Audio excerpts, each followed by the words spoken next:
Baik, eh, Assalamualaikum warahmatullahi wabarakatuh. Kami dari kelompok 3 kelas B. Di sini kami akan memaparkan konsep penyakit dan juga asuhan keperawatan HIV/AIDS. Untuk anggota kelompoknya ada Habib, Fatimah Alkisti, Apriliani Esmadifa, saya Muhammad Agustiawan, dan Sheila Roleta.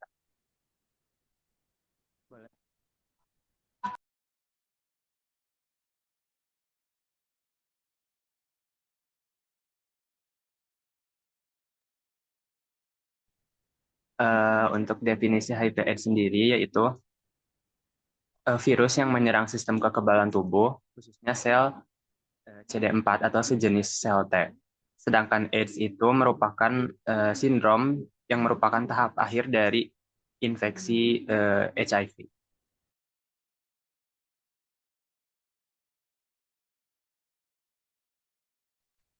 Selanjutnya untuk etiologi dari HIV.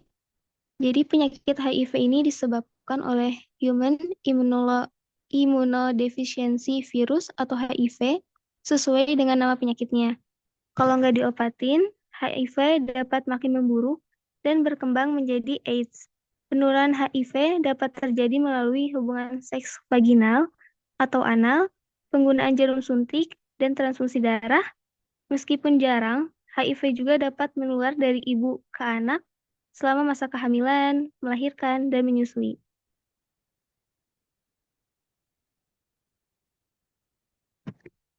Untuk klasifikasi HIV sendiri itu dibagi menjadi ada dua gitu, HIV 1 dan HIV 2. Untuk HIV 1 ini tuh diklasifikasikan ke dalam 4 kelompok, yaitu kelompok M, N, O, dan P. Nah, kelompok M ini tuh merupakan yang paling umum dan terbagi lagi menjadi beberapa subtipe seperti A, B, C, D, sampai K. Selain subtipe yang tadi disebutkan, terdapat juga rekombinan dari HIV tipe 1 ini yang dikenal dengan CRF atau Circulating Recombinant Forms, seperti CRF 01AE dan CRF02AG. Untuk HIV tipe 2 ini tuh erat kaitannya sama virus SIV SMM pada monyet pada spesies monyet Suti Mangabi di Afrika Barat. Dan juga HIV tipe 2 ini tuh sudah teridentifikasi ada 6 subtipe, yaitu dari subtipe A sampai F. Nah, berdasarkan klasifikasi dari WHO, HIV AIDS ini tuh dibagi lagi menjadi 4 stadium klinis.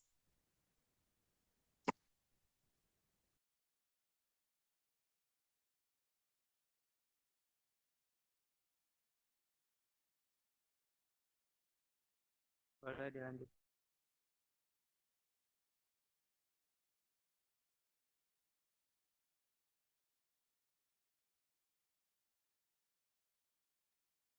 Agus boleh lanjut ke Petoy aja sekalian. Jadi buat pathway atau patofis dari HIV AIDS ini tuh berawal dari penyebaran gitu ya atau transmisi HIV.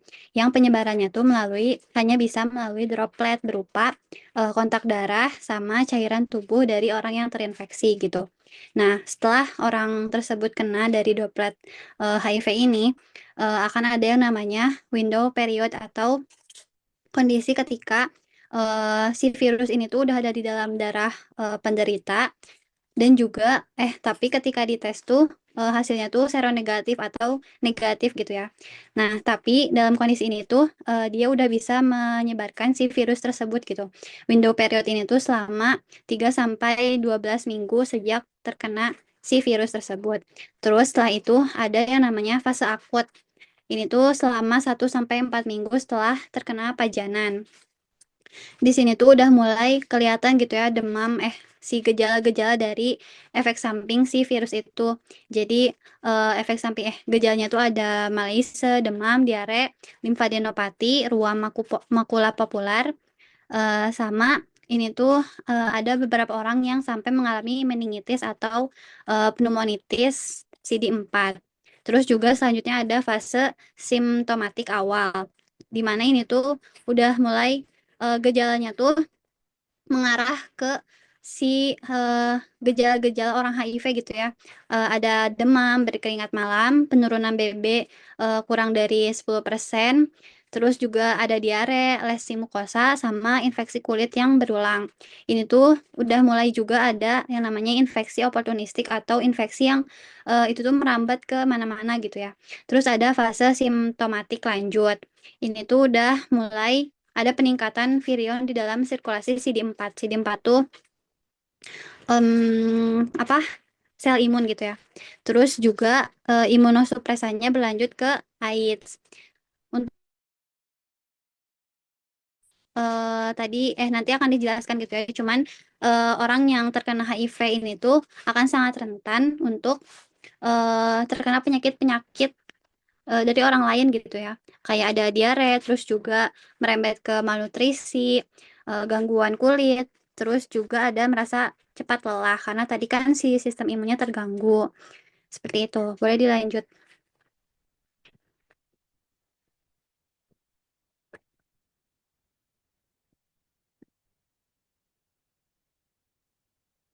Selanjutnya ada manifestasi klinis. Di sini tuh pas awal pasien terkena infeksi HIV tidak akan langsung menunjukkan positif gitu. Pasti negatif dulu. Infeksi HIV ini akan terdeteksi positif setelah pasien terkena terkena virus ini dalam waktu 3-6 minggu hingga 12 minggu setelah infeksi primer. Lalu, manifestasi klinis pada orang yang terkena infeksi ini dapat timbul paling cepat 1-4 minggu setelah pajanan. Gejala awal yang timbul yaitu malaise, tadi sudah disebutkan, demam, diare, limfadenopati, dan ruam makulovapuler. Beberapa orang juga mengalami gejala yang lebih akut seperti meningitis dan pneumonitis. Lalu setelah terinfeksi HIV akan muncul gejala klinis yaitu demam, banyak berkeringat pada malam hari, kehilangan berat badan kurang dari 10%, diare lesi pada mukosa, dan penyakit infeksi kulit berulang. Gejala-gejala ini merupakan tanda oportunistik yang selanjutnya akan menjadi fase simptomatik. Boleh dilanjut.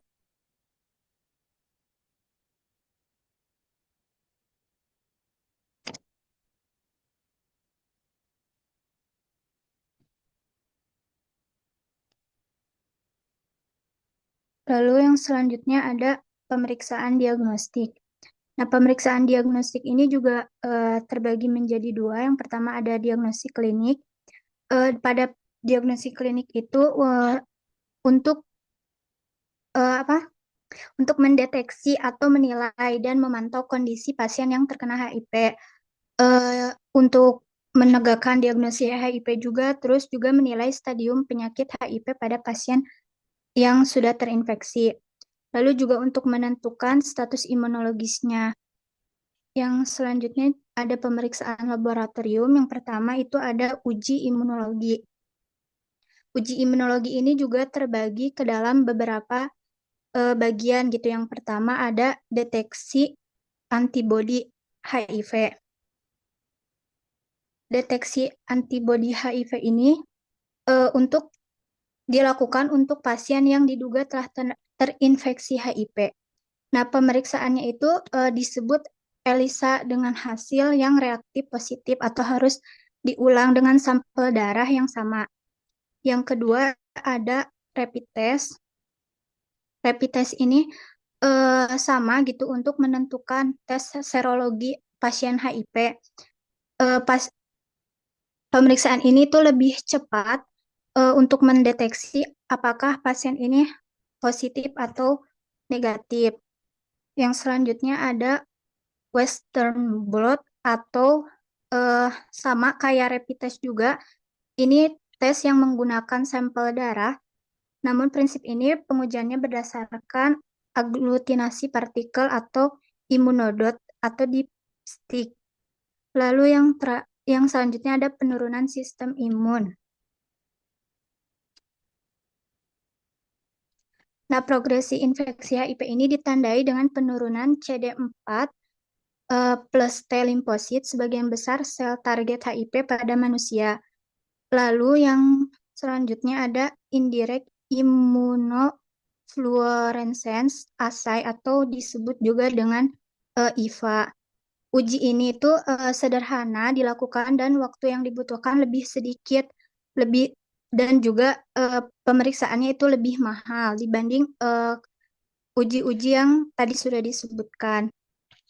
Lalu yang kedua itu ada uji virologi.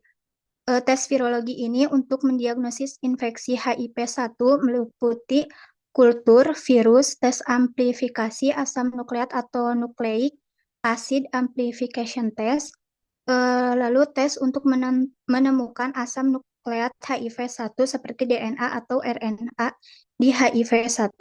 Dan tes ini untuk komponen virus seperti uji protein kapsid virus HIV. Nah, di uji virologi ini juga terbagi menjadi 3. Yang pertama itu ada kultur HIV. Kultur HIV ini dapat dibiakan dari limfosit darah tepi titer virus lebih tinggi dalam plasma dan sel darah tepi penderita AIDS. Lalu ada NAAT HIV-1 atau Nucleic Acid Amplification Test. Tes ini untuk menemukan RNA virus atau DNA provival yang banyak dilakukan untuk diagnosis pada pasien HIV. Biasanya pemeriksaan ini itu untuk anak usia kurang dari 18 bulan. Lalu yang terakhir ada uji antigen P24. Uji antigen P24 ini dalam bentuk terikat dengan antibodi P24 atau dalam keadaan bebas dalam aliran darah individu. Pada umumnya, uji antigen P24 ini jarang digunakan dibanding teknik amplifikasi RNA atau DNA HIV karena kurang sensitif. Boleh selanjutnya.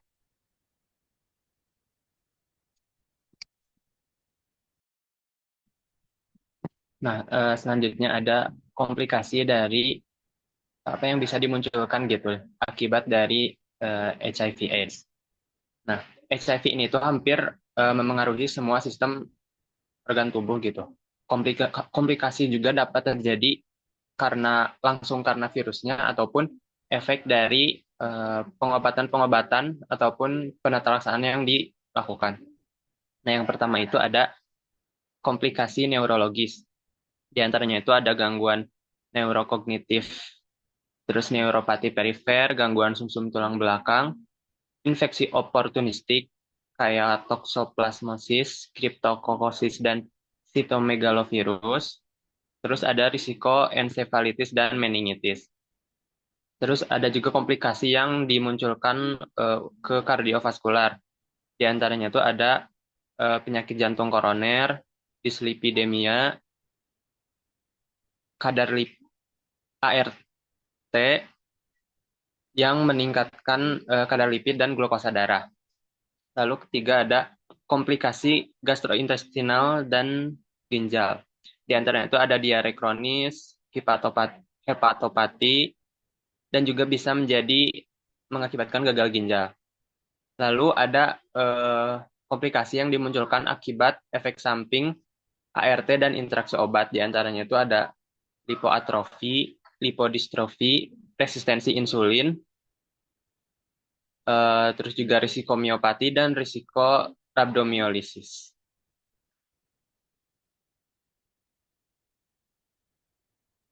Selanjutnya ada penata laksanaan medis.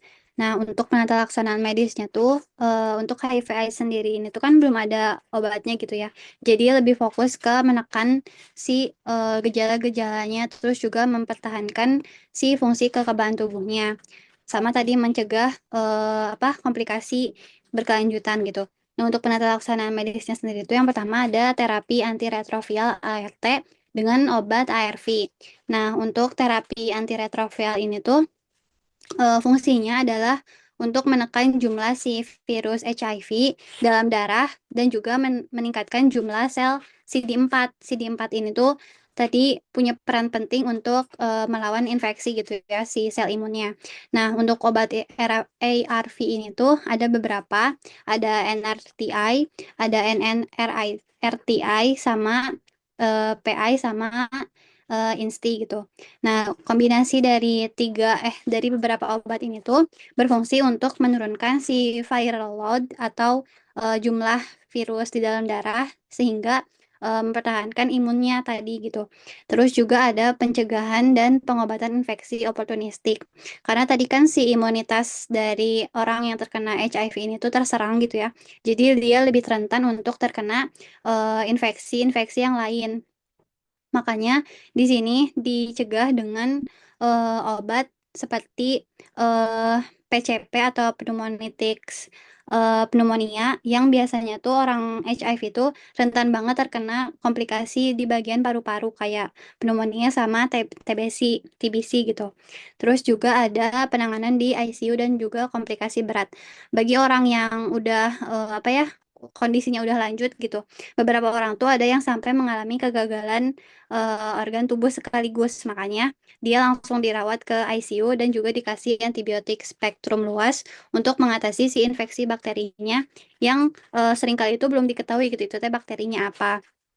Nah, untuk orang HIV ini tuh eh, nggak bisa dikasih obat yang secara langsung menyembuhkan HIV, tapi tadi gitu lebih menekan gejala-gejala sama meningkatkan imunitasnya. Nggak dilanjut.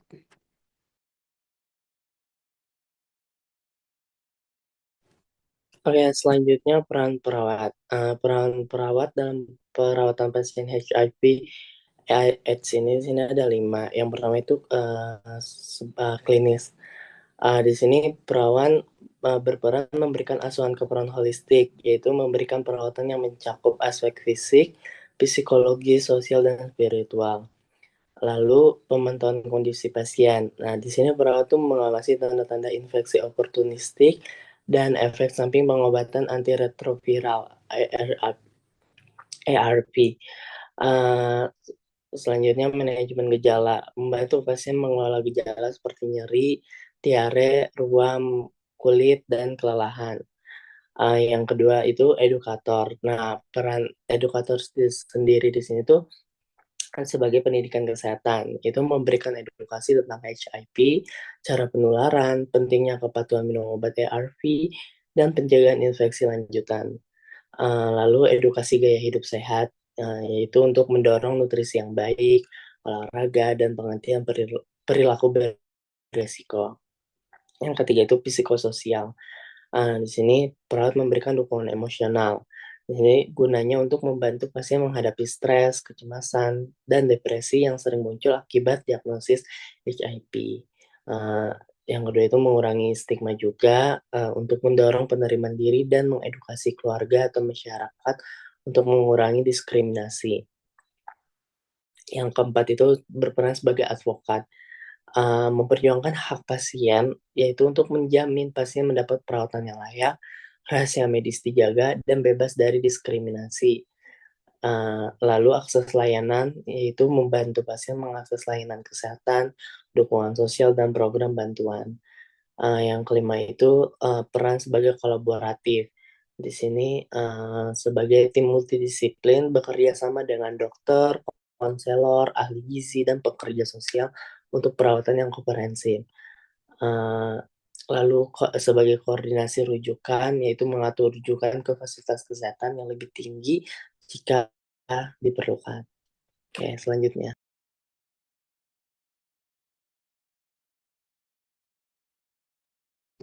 Nah, sebelum kita masuk ke bagian asuhan keperawatan, di sini ada kesimpulan dulu dari konsep penyakit HIV yang tadi sudah dijelaskan. Nah, jadi HIV ini tuh merupakan virus yang menyerang sistem imun manusia, khususnya sel CD4, sehingga tubuh ini tuh menjadi lebih rentan terhadap berbagai infeksi dari luar tubuh gitu.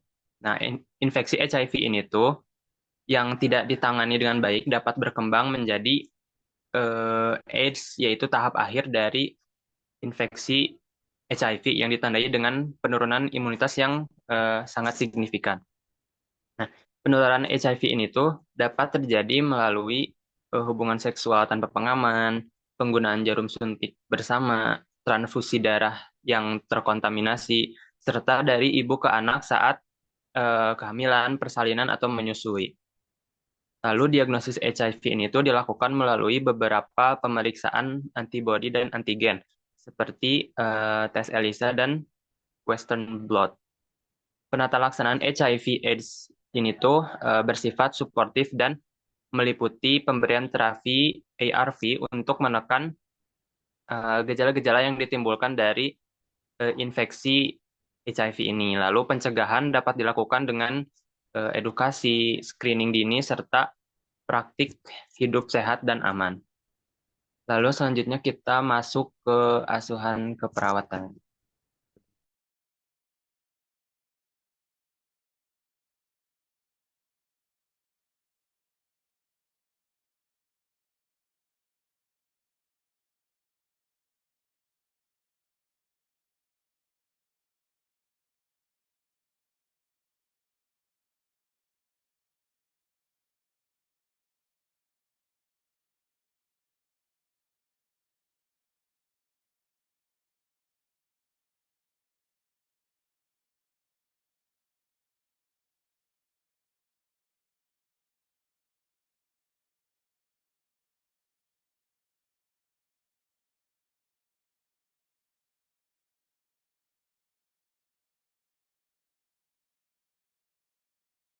Apakah sudah terlihat? Udah. Sudah, Bu.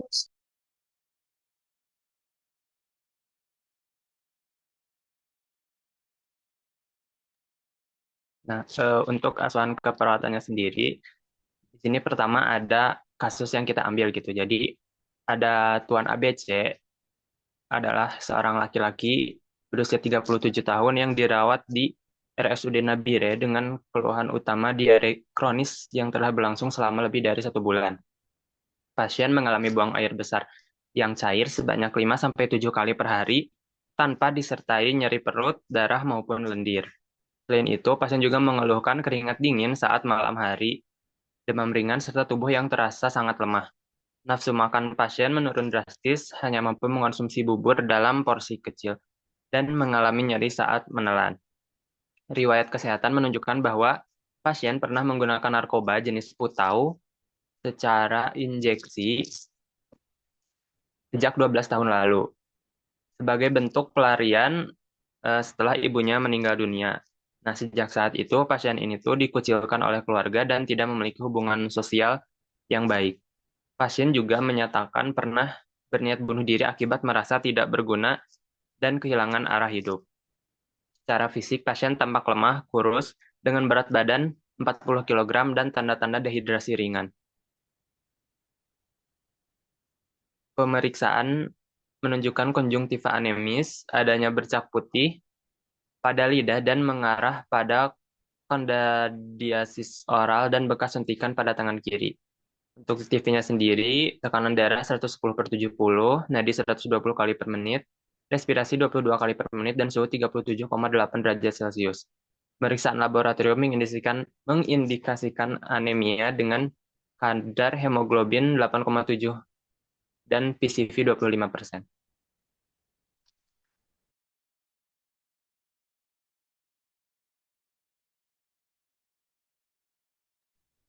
Lalu selanjutnya ada pengkajian.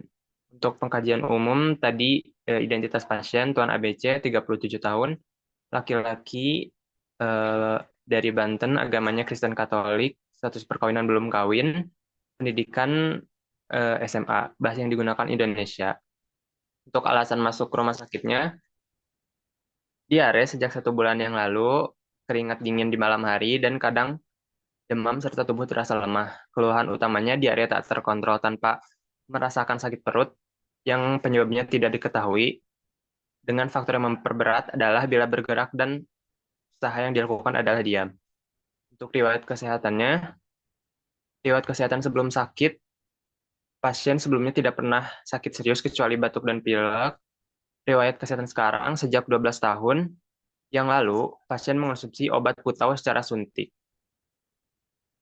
Lalu sejak 1 bulan yang lalu, mencret-mencret 3-5 kali sehari. Sejak 15 hari yang lalu, mencretnya makin keras dan tak terkontrol. Lalu riwayat kesehatan keluarga, kedua orang tua sudah meninggal, tidak ada anggota keluarga yang menderita penyakit yang sama atau PMS, serta tidak ada penyakit bawaan dalam keluarga klien. Untuk aktivitas hidup sehari-harinya, untuk makan dan minum, sebelum masuk rumah sakit, pola makan pasien ini tidak teratur, tetapi tidak ada nafsu makan, terutama jika sudah memakai obat. Minum air putih dengan jumlah tidak tentu, kadang minum minuman keras. Setelah di rumah sakit, pola makan 3 kali per hari, yaitu bubur, namun nafsu makan masih rendah. Lalu nyeri saat menelan, makan hanya setengah porsi. Minum air putih 2-3 gelas dan teh hangat 2-3 gelas. Untuk eliminasi, sebelum masuk rumah sakit, mencret 5 kali sehari, tidak bercampur darah dan berbau. Buang air kecil 2 kali per hari dan tidak ada kelainan. Setelah di rumah sakit, mencret ini tuh dengan frekuensi 5-7 kali per hari. Encer tidak ada isi tanpa diikuti sakit perut. Untuk poin istirahat dan tidur, sebelum masuk rumah sakit ini tuh pasien tidak bisa istirahat dan tidur karena terus keluar mencret, serta perasaan tidak menentu akibat tidak dapat putau sejak 20 hari. Setelah di rumah sakit, pasien istirahat di tempat tidur saja, pasien tidak bisa istirahat dan tidur karena keluar mencret serta perasaan tidak menentu akibat tidak dapat putau sejak 20 hari. Lalu kita langsung lanjut ke pemeriksaan fisik aja. Untuk TTV-nya sendiri, tadi tekanan darahnya 110/70, nadinya 120 kali per menit, RR-nya 22 kali per menit, suhunya 37,8 derajat Celcius, berat badannya 40 kg. Lalu, boleh lanjut. Untuk analisa datanya sendiri, masalah yang diambil tuh yang pertama ada diare, yang kedua defisit nutrisi, ketiga gangguan integritas kulit jaringan, dan terakhir intoleransi aktivitas.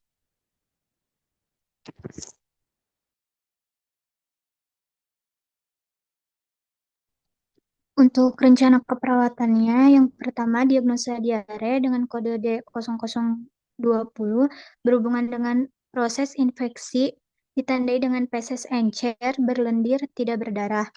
Untuk keluarannya itu ada eliminasi PK dengan kode L04033. Setelah dilakukan intervensi keperawatan selama 3 kali 24 jam, maka diharapkan eliminasi fekal membaik dengan kriteria hasil seperti yang di tabel. Mungkin boleh dibaca selanjutnya. Boleh di-scroll lagi.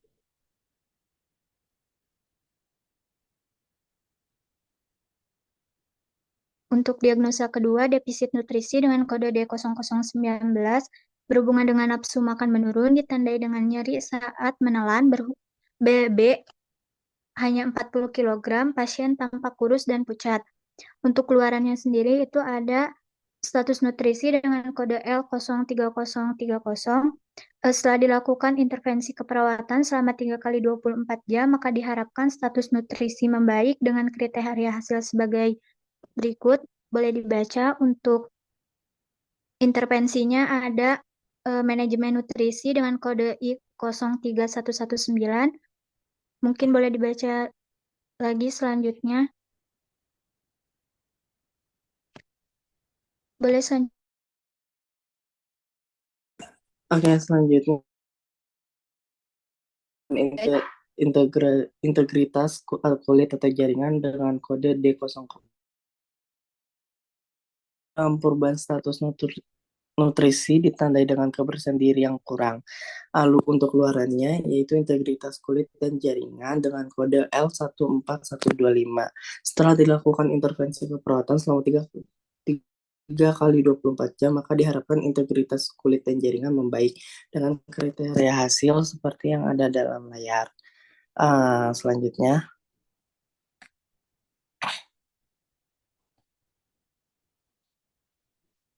Diagnosa yang keempat itu intoleransi aktivitas dengan kode D0056 berhubungan dengan kelemahan fisik ditandai dengan pasien mengatakan cepat lelah dan tidak berdaya, tidak mampu melakukan aktivitas mandiri. Untuk luarannya yaitu toleransi aktivitas dengan kode L05047.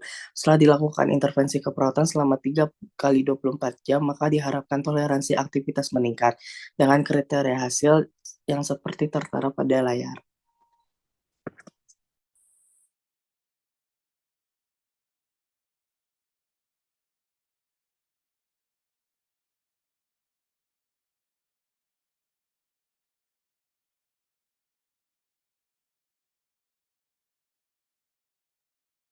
Selanjutnya ada implementasi. Di hari pertama, tanggal 11 Januari 2016, pukul 8 pagi, dengan diagnosa keperawatan, diare berhubungan dengan proses infeksi, ditandai dengan feses encer, berlendir, dan tidak berdarah. Tindakan keperawatannya bisa dibaca, dan hasil yang didapatkan, frekuensi buang air besar 3 kali, konsistensi cair. Kedua, pasien belum mampu menerima cairan oral tanpa mual. Ketiga, obat diberikan sesuai indikasi, frekuensi diare sedikit berkurang. Dan gangguan integritas kulit atau jaringan berhubungan dengan perubahan status nutrisi, ditandai dengan kebersihan diri yang kurang. Tindakan keperawatannya bisa dibaca dengan hasil yang didapatkan, mukosa kemerahan ringan, tidak ada pendarahan, pasien masih mengeluhkan kondisi.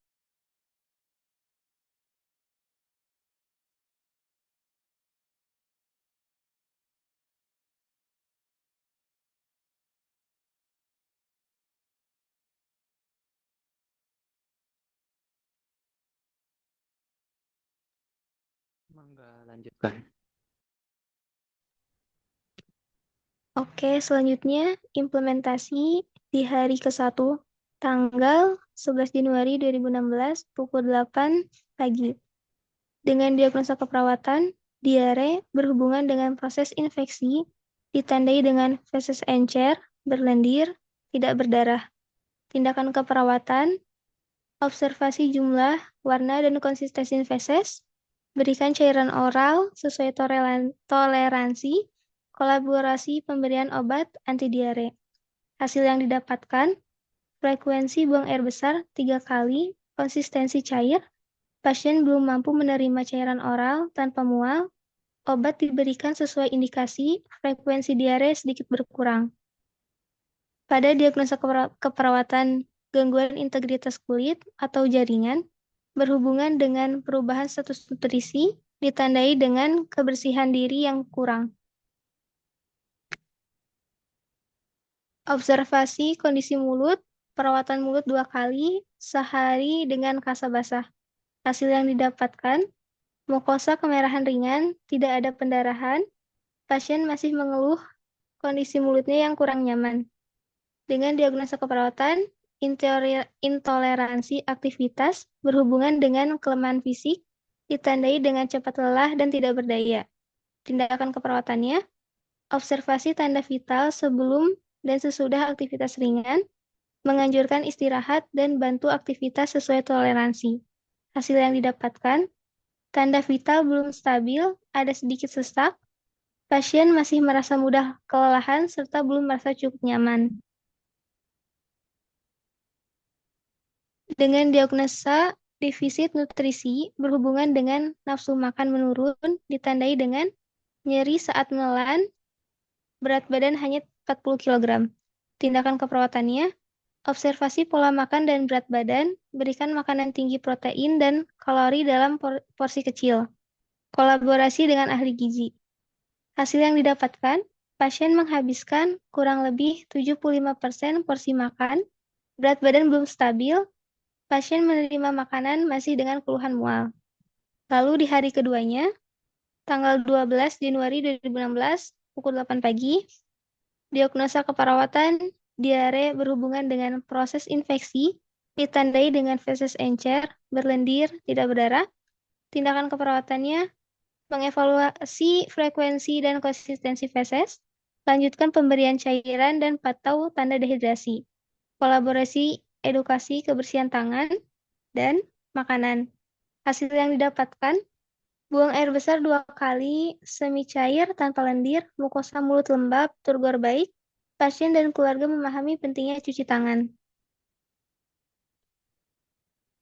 Diagnosa gangguan integritas kulit atau jaringan berhubungan dengan perubahan status nutrisi ditandai dengan kebersihan diri yang kurang. Tindakan keperawatannya, observasi ulang mukosa mulut, lanjutkan perawatan mulut 2 kali per hari. Hasil yang didapatkan, mukosa lebih lembab, kemerahan berkurang, pasien kooperatif, mulut terasa lebih nyaman. Dengan diagnosa intoleransi aktivitas berhubungan dengan kelemahan fisik ditandai dengan cepat lelah dan tidak berdaya, tindakan keperawatannya, bantu ambulasi ringan atau jalan di dalam ruangan, evaluasi respon pasien setelah aktivitas ringan. Hasil yang didapatkan, pasien mampu jalan kurang lebih 5 meter tanpa keluhan, tidak ada sesak atau kelelahan, pasien merasa segar. Diagnosa defisit nutrisi berhubungan dengan nafsu makan menurun, ditandai dengan nyeri saat menelan, berat badan hanya 40 kg. Tindakan keperawatannya, anjurkan konsumsi makanan lunak, bergizi, observasi ulang berat badan dan asupan makanan. Hasil yang didapatkan, pasien menghabiskan kurang lebih 90% makanan pagi, berat badan tetap, nafsu makan baik. Pada hari ketiga, tanggal 13 Januari 2016, jam 8 pagi. Diagnosa keperawatan diare berhubungan dengan proses infeksi, ditandai dengan feses encer, berlendir, tidak berdarah. Tindakan keperawatannya, evaluasi frekuensi buang air besar dan dehidrasi pasien, pantau tanda-tanda vital dan keseimbangan cairan. Kolaborasi lanjut,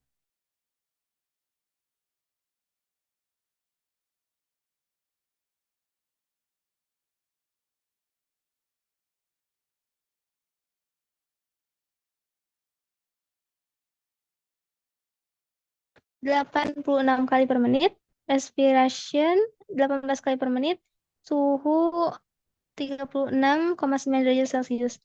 Pasien mampu mengonsumsi cairan mandiri, keluarga memahami. Diagnosa gangguan integritas kulit atau jaringan berhubungan dengan perubahan status nutrisi ditandai dengan kebersihan diri yang kurang. Tindakan keperawatannya, observasi mukosa mulut dan lapisan lesi, lanjutkan perawatan mulut menggunakan KASA dan NaCl 0,9%. Hasil yang didapatkan, mukosa tampak lebih bersih, tidak ada luka baru, pasien merasa nyaman, tidak ada keluhan nyeri mulut. Diagnosa intoleransi aktivitas berhubungan dengan kelemahan fisik, ditandai dengan cepat lelah dan tidak berdaya. Tindakan yang dilakukan, observasi status kelelahan dan kapasitas aktivitas, lanjutkan latihan jalan ringan dan istirahat terjadwal. Hasil yang didapatkan, pasien tampak bertenaga, tidak mengeluh lelah, pasien berjalan tanpa bantuan, tidak tampak kelelahan. Dengan diagnosa defisit nutrisi, berhubungan dengan nafsu makan menurun ditandai dengan nyeri saat menelan, berat badan hanya 40 kg. Tindakan yang dilakukan, lakukan edukasi dan motivasi untuk menghabiskan makanan, evaluasi kebutuhan kalori bersama ahli gizi, lalu hasil yang didapatkan, pasien memakan habis, mulai menyukai menu makanan, asupan makanan pasien sesuai target kalori harian. Boleh selanjutnya?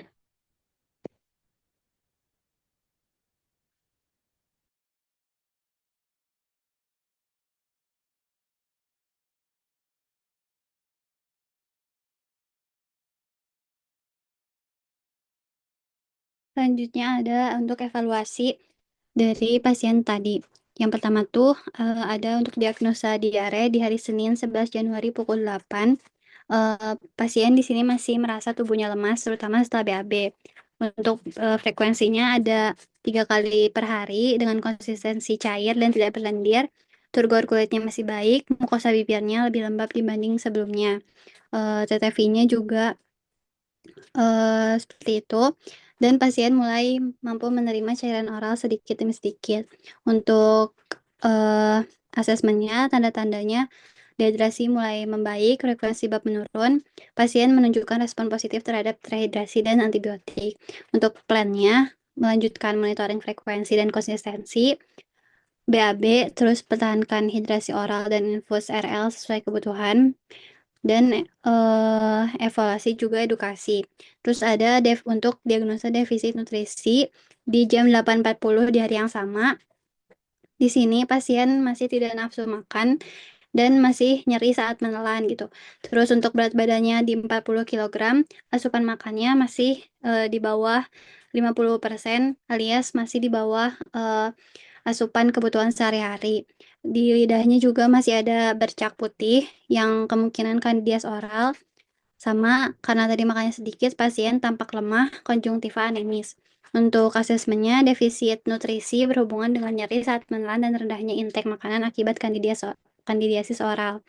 Untuk plannya, melakukan kebersihan mulut, terus dikasih makanan lunak tinggi kalori dan protein, sama monitor porsi makanan dan pemberian kolaborasi obat anti nyeri untuk mengatasi si kandidiasis yang tadi. Terus juga ada gangguan integritas kulit di jam 8.20-nya. Pasien mengatakan kalau mulutnya terasa kotor, tidak nyaman, dan malas untuk membersihkan diri karena merasa sangat lemah gitu. Di objektifnya, ternyata lidahnya terdapat bercak putih. Halitosis tercium saat pasiennya berbicara, kulit terlihat kering, pucat dan keriput, mukosa bibir kering, pasien belum mampu menyikat gigi secara mandiri, dan kebersihan dirinya masih harus dibantu oleh petugas. Untuk asesmennya, gangguan integritas mukosa oral kulit dan berhubungan dengan malnutrisi serta penurunan kemampuan merawat diri karena kelemahan fisik. Plannya, bersihan mulut dengan bantuan perawat, menggunakan alat yang sesuai, menghindari menyikat jika risiko trauma tinggi, ajarkan metode perawatan mulut dasar, kolaborasi pengobatan kandidiasis oral, lakukan edukasi pentingnya kebersihan mulut. Terus ada intoleransi aktivitas di jam 8.55. Untuk subjektifnya, pasien mengatakan merasa sangat lemah, cepat lelah meskipun hanya untuk duduk, dan tidak mampu melakukan aktivitas sehari-hari seperti mandi atau makan sendiri. Untuk objektifnya, pasien dalam status partial care, nadinya 120 kali per menit setelah aktivitas yang ringan, terus tampak tidak bertenaga, tidak mampu berdiri lama, dan aktivitasnya hanya di tempat tidur. Untuk asesmennya, intoleransi aktivitas akibat kelemahan fisik. Dan pasien belum mampu memenuhi kebutuhan dasar secara mandiri, masih harus dibantu. Untuk plannya, observasi respon fisik pasien saat aktivitas ringan, bantu aktivitas dasar seperti makan dan kebersihan diri, fasilitasi latihan rentang gerak pasif terbatas, dan jadwalkan istirahat cukup, serta melibatkan pasien secara bertahap dalam aktivitas. Untuk hari kedua, untuk diagnosa diare ini udah mengalami peningkatan perbaikan gitu ya, tetapi masih diarenya terjadi 2 kali sehari. Terus tubuhnya udah mulai merasa lebih kuat pasiennya, terus pasien tidak menyebutkan adanya nyeri perut atau kram. Untuk objektifnya, frekuensi bab 2 kali sehari, konsistensinya agak lembek tapi udah meningkat. Terus mukosa bibirnya tampak lembab, turgor kulit baik, pasien tampak lebih segar, sama intake cairan oralnya meningkat. Untuk asesmennya, frekuensi darah tadi menurun, tanda vital stabil, tidak ada tanda dehidrasi atau komplikasi lanjutan. Pasien menunjukkan toleransi baik terhadap terapi yang diberikan. Plannya, lanjutkan hidrasi oral dan monitor input-output cairan. Evaluasi kemungkinan penurunan dosis atau penghentian cairan IV jika intake oral stabil. Tetap observasi karakteristik feses, sama kemungkinan efek samping antibiotik. Terus juga tetap pertahankan edukasi diet rendah laktosa dan non-iritatif, sama rencanakan transisi ke diet lunak penuh bila toleransi baik. Untuk defisit nutrisinya, di jam 8.40 di hari kedua, pasien bisa makan lebih banyak gitu ya, sedikit lebih banyak dari yang kemarin, walaupun masih nggak nyaman pas menelannya.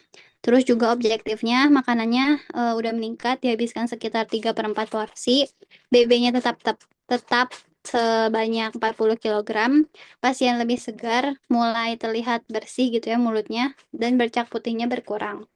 Pasien udah bisa duduk mandiri saat makan. Asesmennya, respon nutrisi mulai membaik, penurunan penurunan nyeri saat menelan, dan peningkatan nafsu makan yang terlihat dari bertambahnya porsi makan yang dihabiskan. Untuk plannya, pertahankan intervensi oral hygiene sebelum makan, melanjutkan pemberian diet tinggi kalori protein, anjurkan makanan dalam frekuensi lebih sering tapi porsinya sedikit, dan juga monitor berat badan dan kolaborasi lanjutan untuk pemantauan status nutrisi. Untuk gangguan integritas kulit, di jam 8.20, pasien mengatakan mulutnya terasa lebih nyaman dan segar setelah dibersihkan, tapi masih butuh bantuan untuk menyikat gigi. Untuk objektifnya, bercak putih di lidah mulai berkurang, mulut tampak lebih bersih, pasien duduk mandiri saat perawatan mulut, pasien mulai kooperatif saat diajak membersihkan diri, tidak ditemukan luka atau luka tekan atau lesi baru di kulit. Untuk asesmennya, kondisi mukosanya sudah mulai membaik. Terus pasien mulai berpartisipasi dalam kebersihan diri dan menunjukkan perbaikan kemampuan fungsional dan motivasi. Untuk plannya, melanjutkan perawatan mulut 2 kali sehari, dorong pasien untuk menyikat gigi mandiri dengan pengawasan, edukasi perawatan gigi dan kebersihan mulut secara konsisten, pantau integritas kulit dan kondisi mukosa harian. Untuk yang diagnosa intoleransi aktivitas, di jam 8.55, perawat menanyakan kalau subjeknya pasien mengatakan sedikit lebih kuat gitu ya untuk duduk dan untuk makan, meskipun tetap merasa cepat lelah jika terlalu lama bergerak.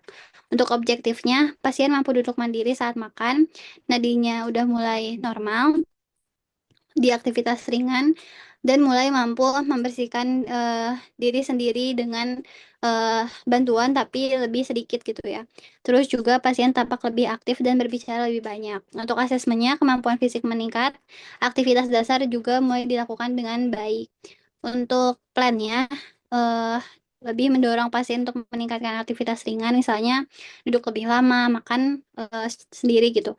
Terus monitor tanda vital sebelum dan sesudah aktivitas, jadwalkan aktivitas rutin dan fasilitasi keterlibatan keluarga kalau memungkinkan, sama memberikan penguatan positif atas kemajuan pasien. Di hari ketiganya, untuk diagnosa diare di jam 8 pagi, subjektifnya, pasien mengatakan sudah tidak bab sebab sejak malam kemarin. Pasien juga menyebutkan kalau udah mulai mengalami peningkatan rasa lapar dan tidak ada rasa mual. Untuk objektifnya, frekuensi BAB-nya udah 0 kali dalam 12 jam terakhir. Konsistensi fesesnya sebelumnya lembek, warnanya normal. TTV-nya udah stabil, pasien lebih aktif dan mampu berjalan ke kamar mandi dengan pengawasan ringan. Mukosa bibirnya udah kembali lembab dan turgor kulitnya baik. Intake cairan oralnya udah lebih dari 1.500 ml per hari, udah mulai normal. Untuk asesmennya, pasien menunjukkan tanda klinis resolusi diare dan tidak ditemukan tanda dehidrasi, dan fungsi eliminasi udah mulai membaik. Toleransi terhadap cairan dan makanannya udah baik. Untuk plannya, dihentikan gitu cairan IV-nya dan jika intake oralnya optimal. Lanjutkan monitoring eliminasi BAB dan asupan cairan, perkuat edukasi terkait makanan pemicu diare, dan evaluasi kesiapan pasien untuk pulang kalau misalkan udah agak ada diagnosis akut lainnya. Untuk defisit nutrisi di jam 8.40, subjeknya pasien mengatakan mulai merasa lapar sebelum jam makan. Terus nyeri saat menelannya udah jauh berkurang. Untuk objektifnya, makanannya udah dihabiskan sebanyak lebih dari 90%. Terus pasien udah mampu makan mandiri. Berat badannya tidak menurun. Terus juga mulutnya tampak bersih, udah gak ada bercak putih. Dan pasien tampak lebih aktif dan ceria. Untuk asesmennya, tanda pemulihan status nutrisi terlihat jelas, asupan makanan baik, dan gejala oral infeksi sudah mereda. Untuk plannya, evaluasi ke transisi diet lunak penuh, dan siapkan pemantauan asupan harian, edukasi makanan tinggi nutrisi, dan juga perawatan mandiri, sama monitor berat badan dan asupan kalori setiap hari. Terus untuk gangguan integritas kulit di jam 8.20, subjektifnya, pasien mengatakan merasa lebih segar setelah menyikat gigi sendiri dan tidak ada rasa nyeri lagi di mulut. Untuk objektifnya, lidahnya terasa bersih, nggak ada keluhan nyeri, bisa sikat gigi secara mandiri tanpa bantuan, kulitnya tampak lebih lembab dan nggak lesu, terus juga kebersihan dirinya membaik. Untuk asesmennya, integritas mukosa dan kulit membaik, pasien menunjukkan kemampuan mandiri untuk menjaga kebersihan mulut dan tubuh. Untuk plannya, melanjutkan edukasi pemeliharaan kebersihan, merencanakan pemeriksaan gigi lanjutan pasca rawat inap kalau memungkinkan, sama memantau kondisi kulit dan kebersihan diri secara umum dan menjadikan kebersihan mandiri dari rutinitas harian pasien. Untuk intoleransi aktivitas di jam 8.55, pasien udah bisa berjalan ke kamar mandi dengan tanpa bantuan dari si petugas dan juga tidak merasa terlalu lelah. Terus juga lebih semangat dan eh, apa udah mulai ingin melakukan aktivitas ringan lainnya. Untuk objektif, udah bisa kamar mandi, nadinya 88 kali per menit pasca aktivitas udah normal. Terus aktivitas makan dan peningkatan dan kebersihan dirinya meningkat, sama udah lebih aktif berbicara dan ingin terlibat dalam percakapan. Untuk asesmennya, toleransi aktivitas meningkat dan mampu melakukan aktivitas tanpa bantuan. Ini udah merupakan kemajuan signifikan gitu dalam fungsi fisik. Untuk plannya, tetap dorong untuk melakukan aktivitas mandiri secara bertahap dan melibatkan pasien dalam pengaturan jadwal kegiatan, evaluasi, rencanakan, dan pantau respon dari aktivitas peningkatan aktivitasnya. Boleh dilanjut.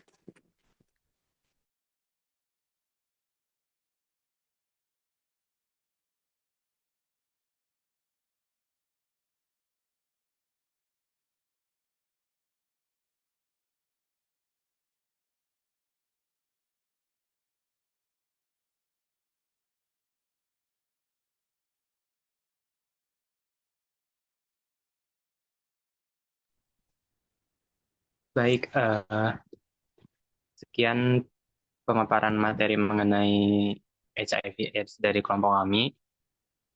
Terima kasih.